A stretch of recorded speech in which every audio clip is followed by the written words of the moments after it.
आपको मालूम है जब यहोवा का संदूक दाऊदपुर में जब आया, दाऊद के नगर में आया, दाऊद कैसी क्या पहले तो उन्होंने गलती कर दिया कि चलो जैसे भी करके यहोवा का संदूक को उठा देते। होया क्या?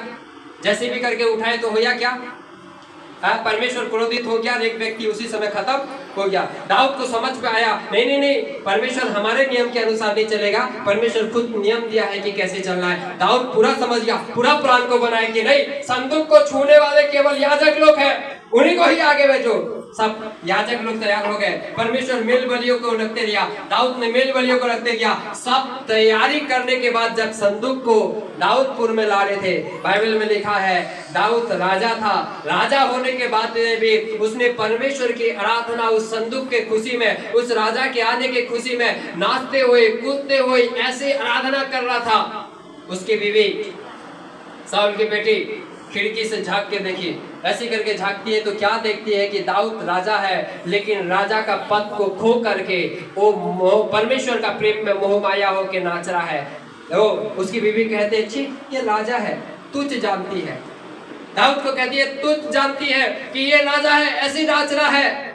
मेरे प्यारो, दाऊद ने खुदा की आराधना करके उस आशीष के हकदार हुआ जो आशीष खुदा उसे देना चाह रहा था। आपको मालूम है दाऊद एक नॉर्मल परिवार से था, ना राजा के वंश से था ना और कुछ था, एक भेड़ चराने वाला एक व्यक्ति, लेकिन उसने खुदा की आराधना करके उस आशीष के हकदार हो गया जिस आशीष के हकदार वो नहीं था, लेकिन उसके जीवन में एक सच्ची आराधना करने का मन था। जब संदूक आ रहा था दाऊद नाचने लगा, कूदने लगा, खुदा की आराधना करने लगा, इसीलिए खुदा ने उसे धुरे से उठा के राजा के पद में बिठाला। आमीन, हालेलुया। मेरे प्यारो, तीसरा जो बात, हम कब आशीष के हकदार होते हैं? जब हम खुदा के सम्मुख में एक सच्ची आराधना करते हैं। आमीन, आमीन। आराधना मेरे गाने से नहीं होगा।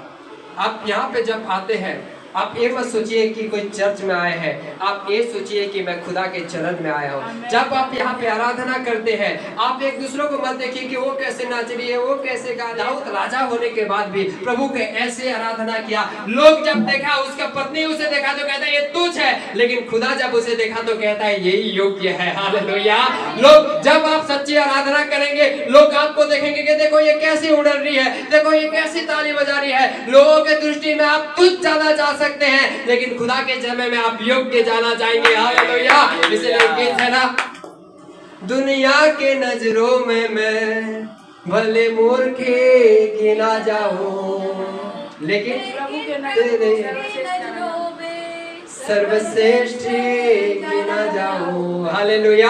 अब्राहम का प्रभु, याकूब का प्रभु, याकूब का प्रभु मेरे साथ है सदा, सिय्योन के सफर में मेरे मन व्याकुल हो न कभी। हालेलुया। यीशु मसीह की दुनिया के नजरों में मैं भले मूर्खी गिना जाऊं और जाना जाऊं, लेकिन प्रभु के नजर में सर्वश्रेष्ठ जाना जाओ। हालेलुया।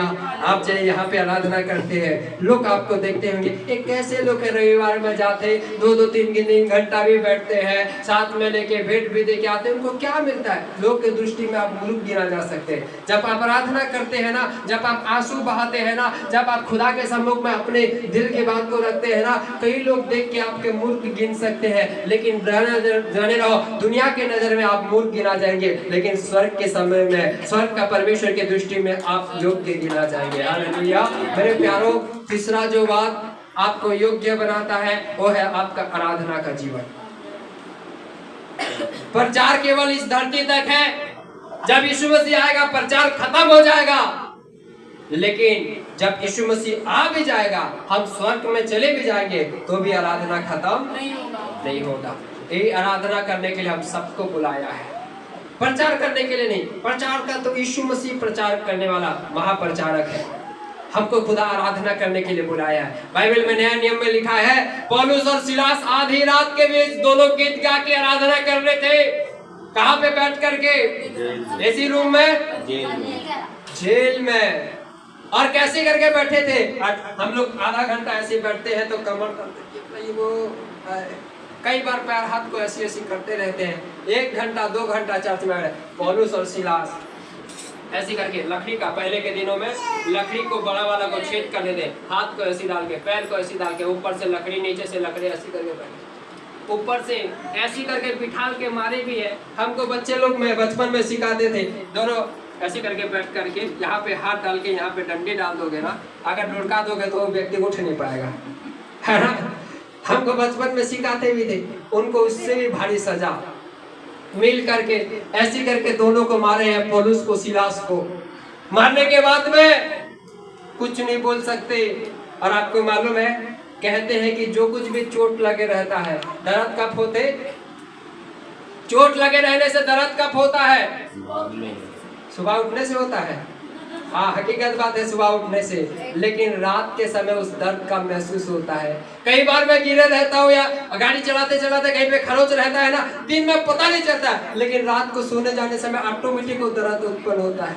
अरे बाप रे, यहाँ पे खरोच लगा है, अरे बाप रे, इस जगह में कट गया है। सोच के देखो, पौलुस और सिलास को रात को दिन में मारे हैं तो दर्द कब हो रहा होगा, रात को। इतना दर्द में उनको नींद लगेगा। सब कैदी लोग सो रहे हैं खटारा लेकर के, खड़ खड़ करके, लेकिन पौलुस और सिलास करके बेचारे दर्द के मारे तड़प रहे हैं। फिर पौलुस बोल रहा है, चल रे मैं गाना गाता हूँ, सिलास तू गिटार बजा रे। हालेलुया, पौलुस गाना गा रहे होगा, संभाल प्रभु जी, सिलास म्यूजिक बजा रहा होगा। जेल खाने की इस रात में, हालेलुया, एक सच्ची आराधना वहां पे लिखा गया है। बंदी गृह के नींव हिल गया, नींव हिल गया मतलब बिल्डिंग नहीं हिला, नींव हिल गया। बंदी गृह के पूरा दीवार खुल गए, दरवाजे खुल गए, कैदियों के चैन खुल गए, सब आजाद हो गए। एक सच्ची आराधना नींव को हिला देता है। आप यदि एक सच्ची आराधना करने वाले हैं, भारत देश को हिलाने की आप क्षमता रखते हैं। हालेलुया, और यीशु मसीह के ये सच्ची आराधना, अगर आप देश को हिला सकते हैं, क्या शैतान को नहीं हिला सकते? एक सच्ची आराधना करो, दुष्ट आत्मा दूर से आपको देख के नमस्कार करके जाएगा।